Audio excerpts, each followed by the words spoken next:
नमस्कार मैत्रिणींनो, तुमचं पुन्हा एकदा मनापासून स्वागत आहे आपल्या चॅनलवर। आज आपण बनवणार आहोत एक अतिशय हेल्दी, पौष्टिक आणि दिसायलाही आकर्षक अशी रेसिपी, बीटरूट ओट्स डोसा।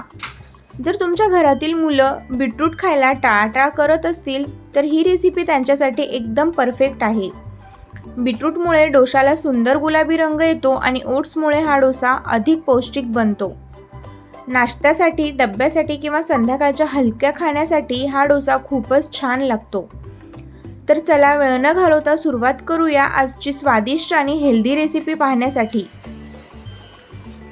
इथे ना मी एक मोठा बीट स्वच्छ धुवून घेतलेली आहे आणि याच्यावरचं साल्टही काढणार आहे आणि हे छान असं बारीक आपल्याला कट करून घ्यायचे बीट।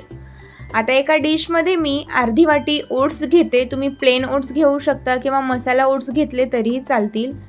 आणि यामध्ये ना मी आता एक वाटी मसुरीची डाळ स्वच्छ धुवून घेतलेली आहे, ती मसूर डाळही यामध्ये टाकते आणि 5 ते 6 हिरव्या मिरच्याही टाकायच्या त्यामध्ये आणि 7 ते 8 लसणाच्या पाकळ्या टाकायच्यात आणि 1 चमच जिरंही टाकायचे आणि जे बीट आपण कट करून घेतलं होतं ते बीट टाकायचे यामध्ये आणि हे छान मिक्सरला आपल्याला वाटून घ्यायचे।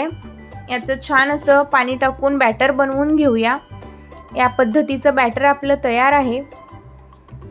पाहू शकता एकदम व्यवस्थित असं बॅटर आहे। वाटलं तर थोडंसं पाणी टाकायचे, जास्त घट्ट वाटत असेल तर मी यामध्ये थोडंसं पाणी टाकते 1 चम्मच भरून आणि मग नंतर हे बॅटर आपल्याला झाकून ठेवायचे अर्धा तास आणि अर्ध्या तासाच्या नंतर आपला हा बॅटर तयार आहे डोसा बनवण्यासाठी। एकदम हेल्दी परफेक्ट असे हे बीटरूट ओट्स डोसा बनतात। आता मी गॅस ऑन करते आणि गॅसवरती डोसाचा तवा ठेवणार आहे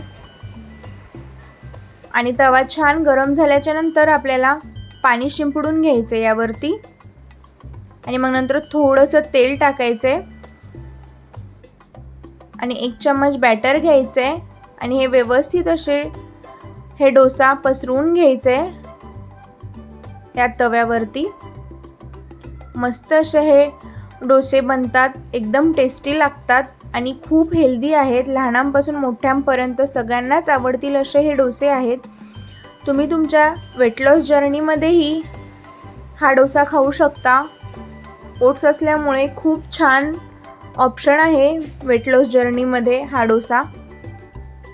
मी डोसा छान पसरवून घेतलेली आहे आणि यावरती तेलही सोडून घेते आणि डोसाच्या कडेलाही आपल्याला तेल टाकायचे भरपूर असं।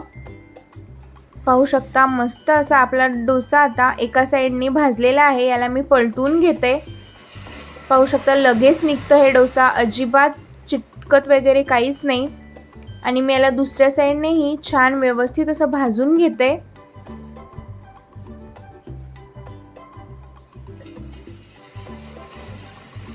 एकदम कुरकुरीत आणि झटपट बनणारे हे बीटरूट ओट्स डोसा आहे।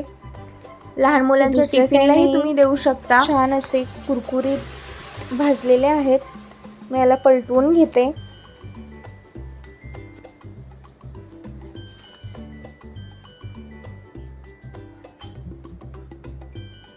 आणि अजून यावरतीही तेल टाकायचं थोडंसं। तर मैत्रिणींनो, आजची ही हेल्दी आणि रंगीत बीटरूट ओट्स डोसा रेसिपी तुम्हाला कशी वाटली ते कमेंटमध्ये नक्कीच सांगा। हे पहा आता मस्त असा आपला बीटरूट ओट्स डोसा तयार आहे। शेंगदाण्याच्या चटणी बरोबर, खोबऱ्याच्या चटणी बरोबर, टोमॅटो चटणी बरोबर खूप अप्रतिम लागतो। व्हिडिओ आवडला असेल तर लाईक करा, शेअर करा आणि अशाच सोप्या, चविष्ट आणि हेल्दी रेसिपीसाठी आपल्या चॅनलला सबस्क्राईब करायला विसरू नका।